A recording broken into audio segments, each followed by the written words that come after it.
Hey class, welcome to Chapter 8, Section 1, entitled Challenges of the New Government. The year is 1789. The Constitution has been created, but we haven't used the Constitution yet. It's kind of like reading the rules to a game, but never playing the game. You don't really know how the game's going to go until you actually play it. Same thing here. The rules of the government of the country have been made in the Constitution, but how are they going to work? Are they going to be successful? We don't know yet. But we turn to George Washington to kind of lead us and guide us and figure out how this whole thing is going to work. So he becomes our very first president in 1789. John Adams is going to be his vice president. And George Washington, if you see here in the bottom picture, this is where he's going to get sworn in as president. New York City, in the Federal Building. Gets sworn in right here, becomes our first president. There is no Washington, D.C. yet. It's being created. So he's actually going to work out of Philadelphia, but gets sworn in New York City. Well, there were a number of difficulties that he faced coming in to this new nation. First of all, he had no one to look back on to see how they had done things. He was on his own. Nobody's previous example to watch or to follow. Again, he was on his own. And fortunately, we had a man of great character and honor who was going to be leading us. There are a number of things that, again, challenged him. One, there's only 4 million people living in America. It's not very many.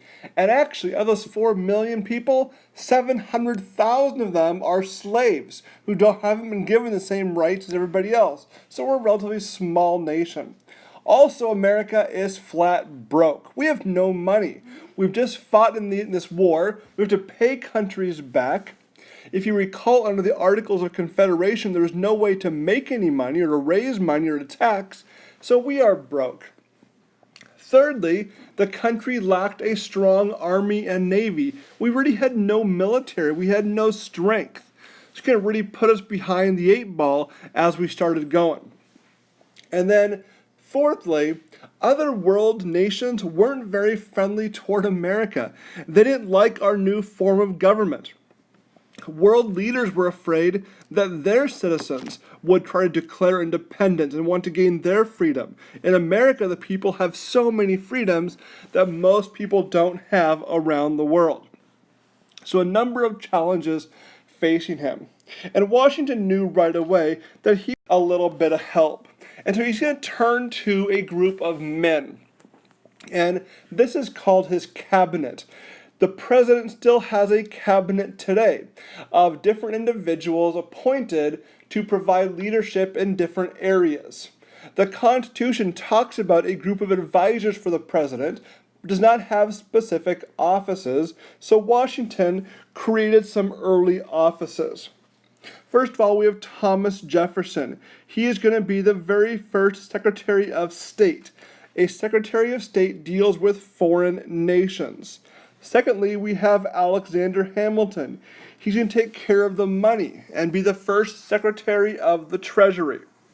Thirdly, we have Henry Knox, Secretary of War. Today we call it Secretary of Defense. Back then it was just of War. You may recall his name. We learned about him earlier in the Revolutionary period. And then fourthly, a man named Edmund Randolph. And he was going to be the first Attorney General. An attorney general helps to determine what the law says, of course, following the leadership of the Supreme Court. So all important individuals that Washington has brought together to help him out. However, within these individuals, there was some pretty early conflict. There were no political parties, of course, when America began, and the Founding Fathers had not really envisioned political parties.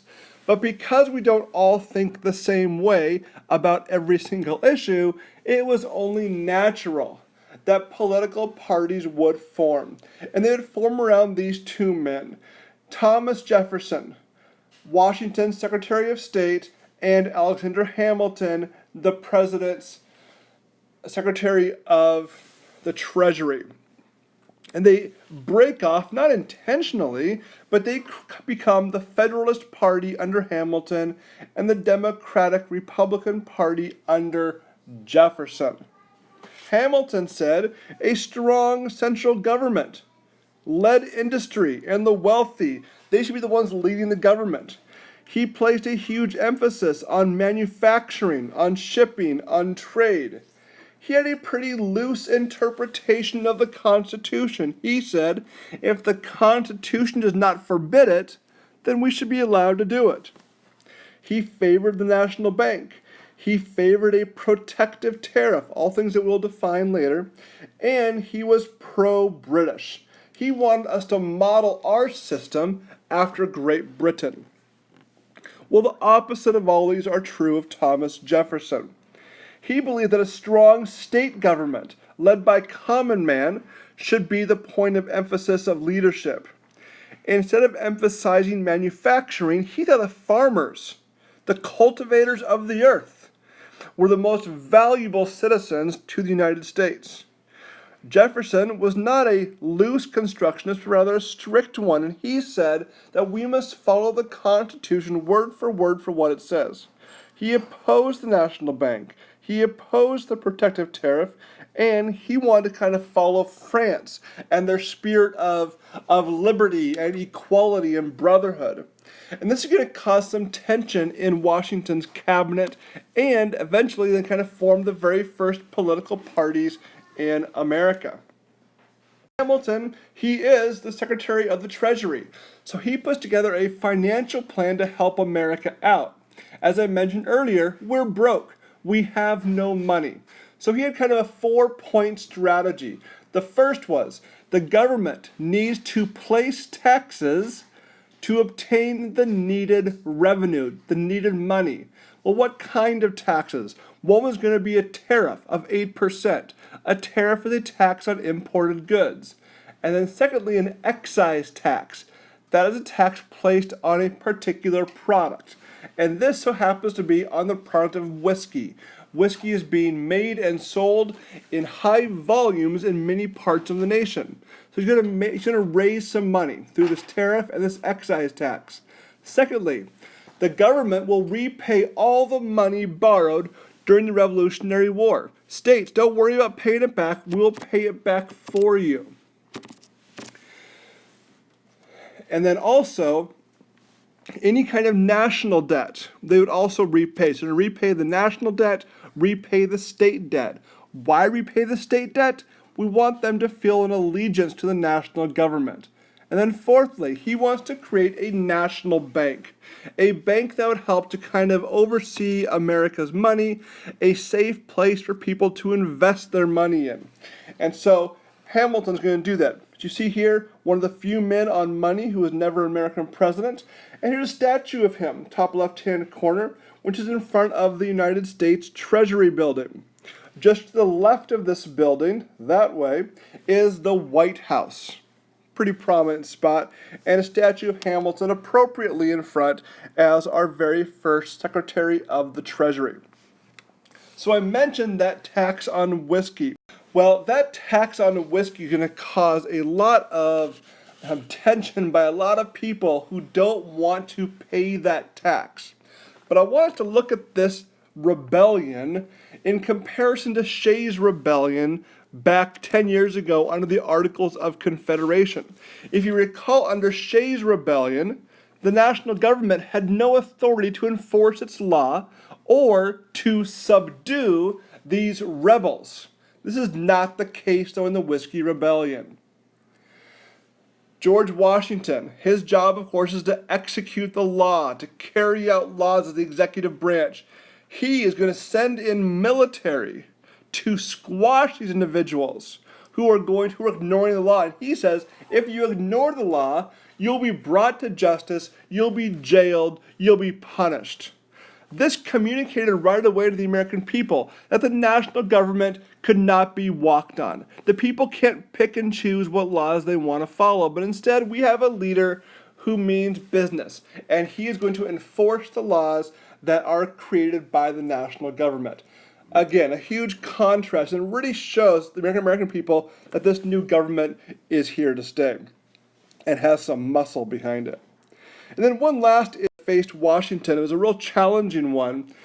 Had to do with foreign affairs. At this time in history,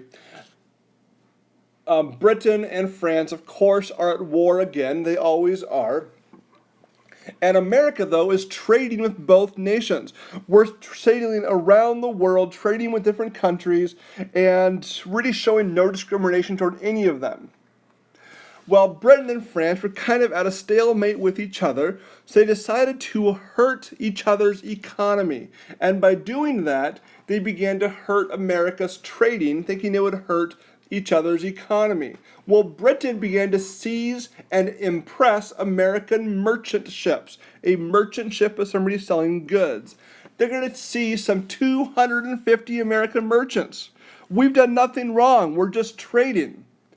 And America's really going to put a strain on our relationship. A lot of Democratic Republicans, remember, who are pro-France, are saying, hey, we should go to war with Britain. Washington is saying, whoa, we can't go to war right now. We are this new nation with no money and a really no army or navy. So he sends over John Jay. John Jay is going to be our very first Supreme Court Justice. Chief Justice, excuse me. He helps negotiate the Treaty of Paris, and now he's going to go and negotiate with Great Britain. And it's going to be called the Jay Treaty. The United States would agree to limit trade with France and to repay debt to British citizens. In return, Great Britain agreed to abandon their forts in the Northwest Territory.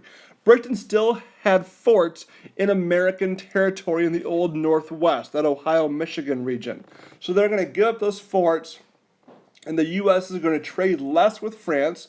France has done nothing wrong, by the way, and it's going to cause some tension with them, actually. But Jay Treaty gets passed. The Democratic Republicans are not happy with this treaty, but it does temporarily stop the British impressment of ships. So a lot of challenges facing Washington in his first years, and we see our first political parties being created.